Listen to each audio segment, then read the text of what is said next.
तो आत्माएं जो शांत स्वरूप हैं ओरिजिनली, उनको शांति धाम जैसा घर चाहिए। तो इसी सृष्टि रूपी रंगमंच पर वो आदम जो आत्मा और शरीर दोनों का कॉम्बिनेशन है। पहले तो वो आत्मा पत्थर बुद्धि थी, शिव के प्रवेश करने से आत्मा शिव समान बनती है। आत्मा भी शिव समान और शरीर भी शिव के घर समान। तो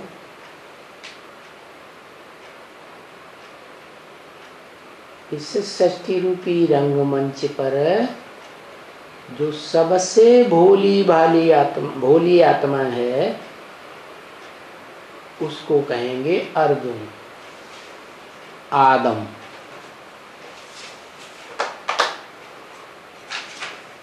जो संपन्न पुरुषार्थ बनने पर आदिदेव या महादेव कही जाती है ना।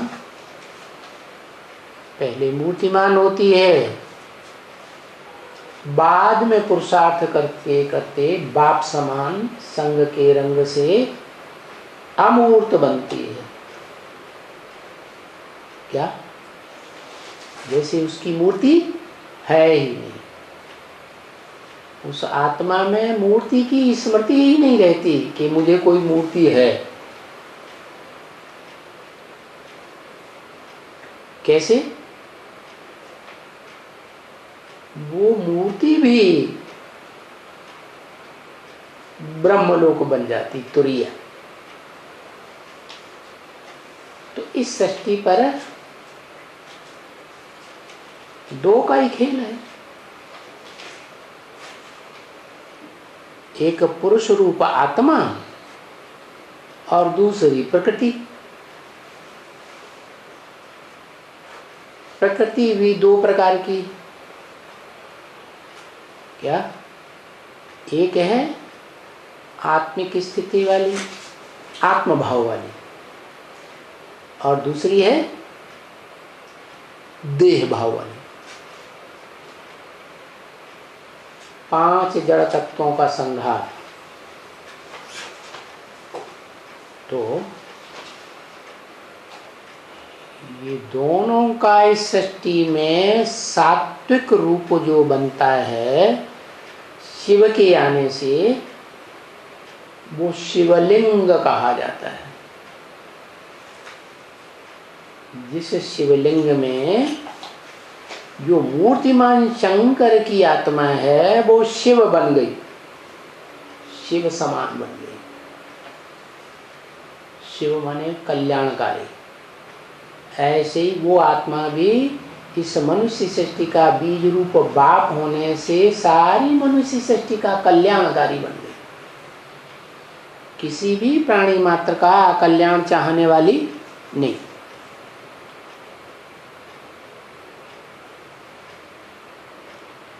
सन्यासी लोग भी जब भाषण करते हैं तो अंत में बोलते हैं विश्व का कल्याण हो, प्राणियों में सद्भावना हो, चाहे वो पशु हों, पक्षी हों, कीड़े हों, पतंगे हों, किसी भी कैटेगरी की आत्माएं हों, सब में सद्भावना पैदा हो जाए, ऐसी श्रेष्ठ कल्याणकारी भावना।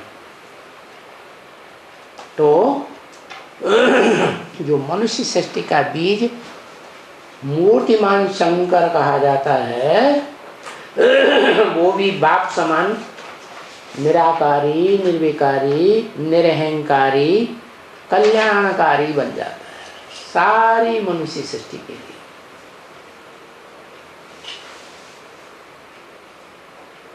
कैसे हो गया? क्या किया? है। शिव ने इस मनुष्य सृष्टि के बाप को, जिसके दो रूप हैं, आत्मभाव और देह भाव, चैतन्य रूप और जड़त्व रूप। तो उस जड़त्व रूप को अपने कंट्रोल में ले लिया, रथ को।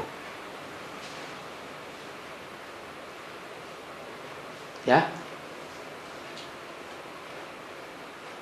और उसको आप समान बना लिया। आप समान बनाया तो बाप का घर बन गया। माना जो शंकर वाली आत्मा है, जो शिव समान बन गई, उसका वो सार रूप में 5 तत्वों का चोला ब्रह्मलोक जैसा शांत धाम बन गया, जिसकी शरण में जो भी आत्माएं पहुंचती हैं, वो सब शांत स्वरूप हो जाते हैं। क्या? इसलिए गीता में आया है कि वो जो परम ब्रह्म है,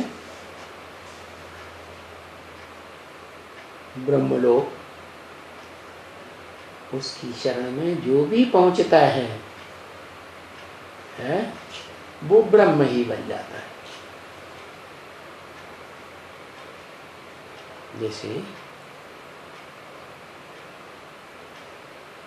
यज्ञ रचते हैं, यज्ञों में सबसे श्रेष्ठ यज्ञ रुद्र ज्ञान यज्ञ। शिव जिस साकार शरीर में प्रवेश करता है, शरीरधारी में, तो उसका नाम पड़ता है रुद्र। रौद्र रूप धारण करने वाला। क्या? जैसे अग्नि होती है ना,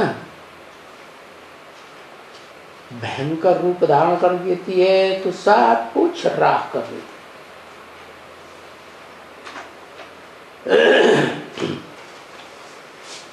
ऐसे ही वो जो शरीरधारी आदम है, उसका शरीर आग जैसा हो जाता है। इसीलिए सुना होगा कि पहले एक जाति के लोग हुआ करते थे, 2-2,500 वर्ष पूर्व, जो आग की लाइट को याद करते थे, आग का गोला, उसको कहते थे ये है खुदा। और इस रुद्रज्ञान यज्ञ के आदि में ओम मंडली में भी भगवान को किस रूप में याद करते थे? है लाल लाइट के गोले के रूप में ही याद करते थे।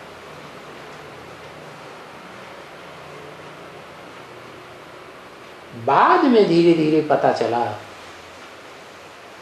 कि ये जो लाल लाइट का गोला है, ये तो जड़ तत्व है।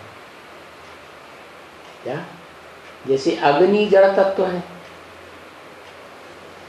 लेकिन तुरिया तत्व बन जाता है। ऐसा तुरिया तत्व जैसा षष्ठी रूपी रंगमंच पर कोई भी मनुष्य मात्र का शरीर नहीं होता। क्या? जिस तत्व में, जिस रहने के स्थान में सभी आत्माएं प्राणी मात्र की रहें और शांति का अनुभव,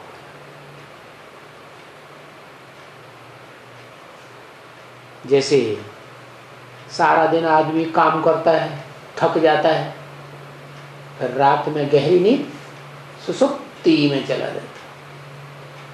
तो ऐसे ही वो तो देहधारियों की बात हुई। ये आत्माएं भी षष्ठी रूपी रंगमंच पर सतयुग रूपी सवेरे से लेकर के कलयुग अंत में महाअंधकार की रात्रि होने तक थकती हैं। बहुत थक जाती हैं तो रात को गहरी नींद में सो जाती हैं। इसी तरह ये आत्माएं भी कलयुग के अंत तक पार्ट बजाते बजाते थक जाती और परमधाम वासी हो जाती है, ब्रह्मलोक वासी। वो ब्रह्मलोक क्या है?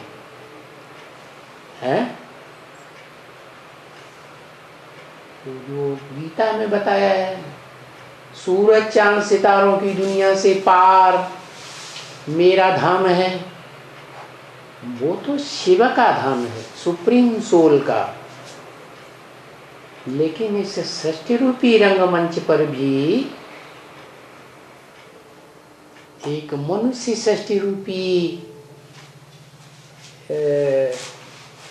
वृक्ष का बाप बीज है, जिसका शरीर क्या बन जाता? धाम बन जाता। सिर्फ उसकी आत्मा का धाम नहीं कि आदम की आत्मा का धाम नहीं, सारी मनुष्य सृष्टि में जो भी प्राणी मात्र की आत्माएं हैं वो उसी धाम से होकर गुजरती है।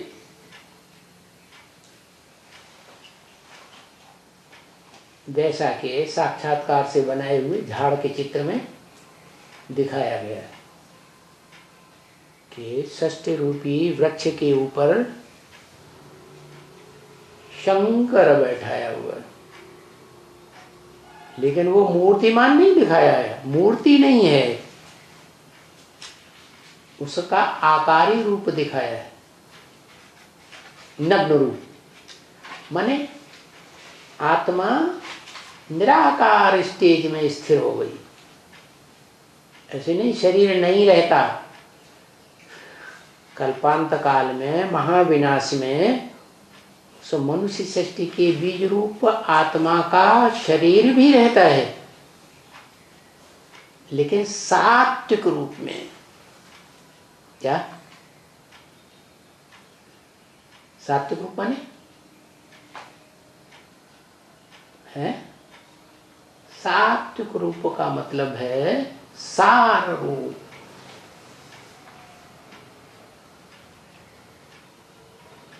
पांच तत्वों का भी सार,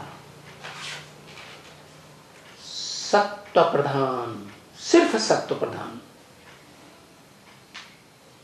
जैसे ब्रह्मलोक सत्वधाम है, सत्व का भंडार है, ऐसे ही वो शरीर भी क्या बन गया? सत्वधाम बन गया। लेकिन अंतर क्या है? सत्वधाम में रहने वाली आत्मा और सत्वधाम में क्या अंतर है? सोमनाथ मंदिर में जो शिवलिंग दिखाया गया उसमें बीच में हीरा है। वो हीरा है आत्मा की यादगार, चैतन्य रूप है, वो सदा ही चैतन्य है। लेकिन इस षष्ठी रूपी रंगमंच पर वो स्वरूप तब तैयार होता है जब संगम पुरुषोत्तम युग है। पुरुषों में उत्तम आत्मा इस सृष्टि पर प्रत्यक्ष होती है। आदम, क्या जिसको हम भक्ति मार्ग में कहते हैं शिव बाबा। क्या कहते हैं? शिव बाबा माना साकार शरीर भी है और आत्मा में। आत्मिक रूप वो भी प्रकृति, प्रकृष्ट कृति है। कृति माने रचना, किसकी? शिव की। कैसे प्रकृष्ट रचना? वो जब इस सृष्टि पर आता है तो उस आत्मा को आप समान बना दिया ना है? पहले तो पत्थर बुद्धि थी, बुद्धि ही जड़त्वमयी। बाद में क्या हुआ है? पारस बुद्धि बन जाती है। क्या? वो आत्मा जिसके भी संग के रंग में आती है तो उसे भी परिवर्तन कर देती। जैसे पारस पत्थर का गायन है भक्ति मार्ग में। ऐसा कोई पत्थर होता नहीं, लेकिन गायन है बताने के लिए कि पारा पत्थर को जिस काले काले तमो प्रधान लोहे से टच कर दो तो वो सोना बन जाता है। ऐसे शास्त्रों में कोई कथा आई है, लेकिन है यहां की बात कि वो पत्थर बुद्धि जिसकी यादगार कलयुग के अंत में काला लिंग पूजा जाता है, उसमें हीरा नहीं दिखाते। दिखाते हैं कलयुग के अंत में हीरा? कोई नहीं दिखाते। तो पत्थर बुद्धि पारस बुद्धि बन जाता है, शिव समान। तो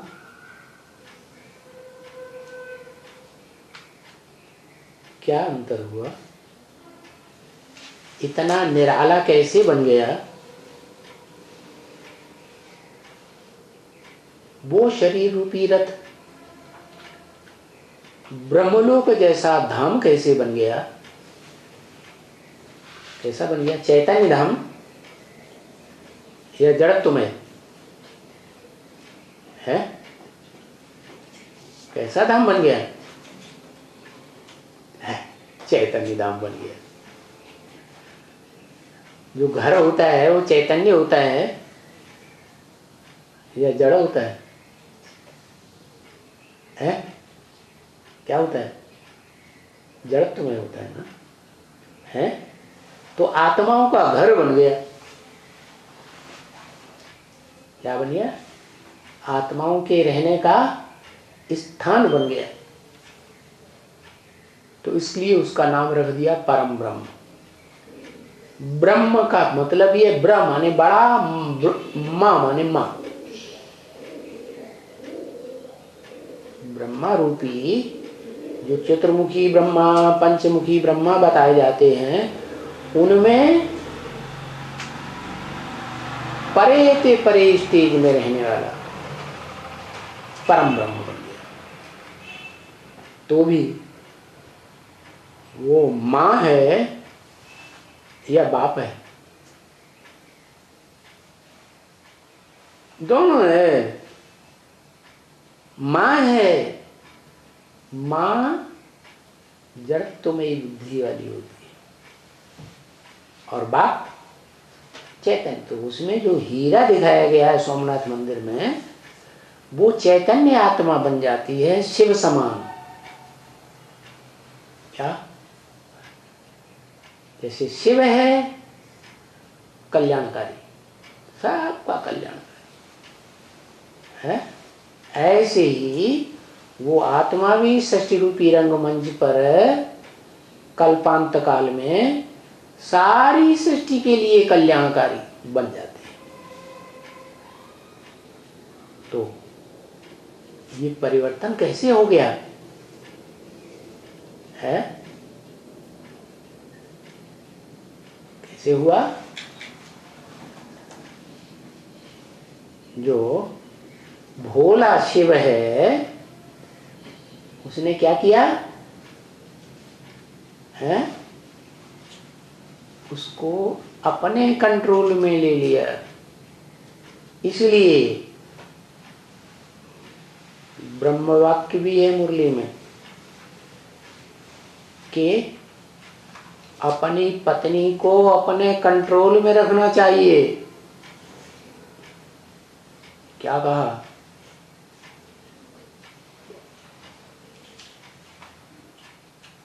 क्या कहा है? हाँ, तो शिव की पत्नी कौन हुई?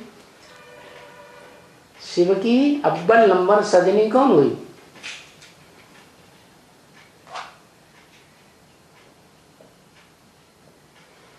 परम ब्रह्म। परम माने बड़ी ते बड़ी, ब्रह्मा माने माँ है। इस सृष्टि में उससे बड़ी माँ कोई नहीं।